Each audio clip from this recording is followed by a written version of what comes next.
ஏன் வாக்குத்தத்தம் அப்படி எனக்கு நடக்கல, ஏன் கர்த்தர் சொன்னபடி அவளை இல்ல கர்த்தர் சொன்னபடி நடத்துவார், வாக்குத்தத்தத்தை நிறைவேற்றுவார். அதனாலதான் பழைய ஏற்பாட்டில் நம்ம ஒரு போதனையே கொடுக்கப்பட்டிருக்கிறது. ஆபிரகாமுக்கு 75 வயதில் ஆண்டவர் வாக்குத்தத்தத்தை கொடுக்கிறாரு. உன்னை எப்படி ஆசீர்வதிக்க போற, உன் சந்ததி எப்படி இருக்க போதும், ஒரு பிள்ளை இல்லாதவருக்கு சொல்றாரு, வானத்து நட்சத்திரம் போலவும் கடற்கரை மணலை போலவும் ஆசீர்வதிப்பேன்னு சொல்ற வாக்குத்தத்தை கொடுக்கிறாரு. ஆனா அந்த வாக்குத்தத்தை நிறைவேறதுக்கு 25 வருஷங்கள் அவர் அவ்வளவு கஷ்டப்பட்டாரு. நடுவுல 25 வருடங்கள் யோசித்து பாருங்க, பிள்ளை பிறக்கிறதுக்கு 25 வருஷங்கள். அதுல எவ்வளவு அவமானம், எவ்வளவு நிந்தை, எவ்வளவு பிரச்சனை, எத்தனை பேர் எவ்வளவு பேசியிருப்பார்கள்.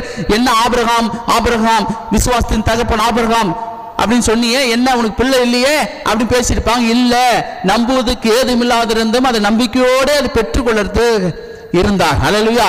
ஆனா விசுவாசத்தை அவர் கத்துக்கிறதுக்கு முன்னாடி தேவன் விசுவாசத்தை கத்து கொடுத்தார். ஹல்லேலூயா. தேவன் கத்து கொடுக்கிறாரு. ஆபிரகாமுக்கு எப்படி கத்து கொடுக்கிறாரு? உன் கற்பு பிறப்பானவனே, உனக்கு பிறகுற பிள்ளையே சுதந்திரவாளியா இருப்பான் அப்படின்னு சொல்லி அதுக்கப்புறம் தான் கத்து கொடுக்கிறாரு. அப்புறம் தான் விசுவாசத்தில் அவர் எக்ஸ்பர்ட் ஆகிறார். அதனால வேதம் சொல்லுது, ஆபிரகாம் விசுவாசத்தில் வல்லவனானான். வல்லவன்னா என்ன? அதுல கர்த்தரை நம்புறதுல ரொம்ப எக்ஸ்பர்ட் ஆயிட்டாரு அவரு. அப்படிப்பட்ட ஒரு நல்ல அவரை நம்புறதுல என்ன வேணா சொன்னாலும், என்ன சூழ்நிலை மாறினாலும் சரி. அதனால தான் பாருங்க, ஆபிரகாம் எப்படின்னா தன் மகனை கேட்கிறாருன்ட்டு கொல்றதுக்கு ரெடி ஆயிடுறாரு.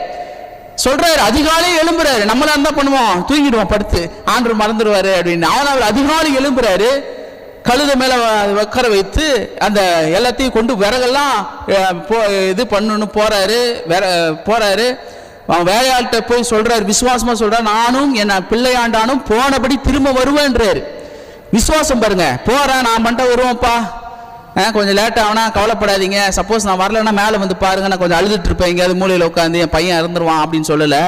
நானும் என் பிள்ளையாண்டானும் போனபடியே திரும்ப வருவேன்னு விசுவாசத்தை ரிலீஸ் பண்றாரு. Faith action. அது விசுவாசம் என்பது செயல். போறாரு பாருங்க. இன்னும் சொல்ல போனால் கட்டி வைக்கிறாரு, மகனும் கீழ்படுகிறாரு பாருங்க.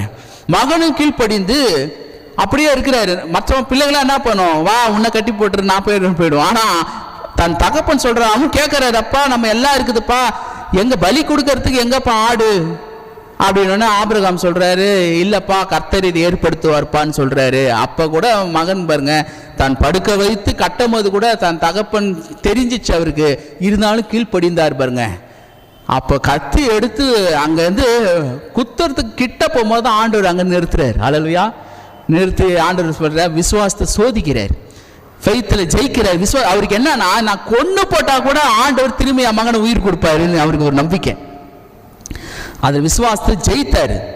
அதனால விசுவாசத்தை வல்லவன் ஆனார், கர்த்தரை நம்பினார். இதுல கீழ்ப்படிந்தது பாத்தீங்கன்னா எவ்வளவு முக்கியம். இதுதான் இது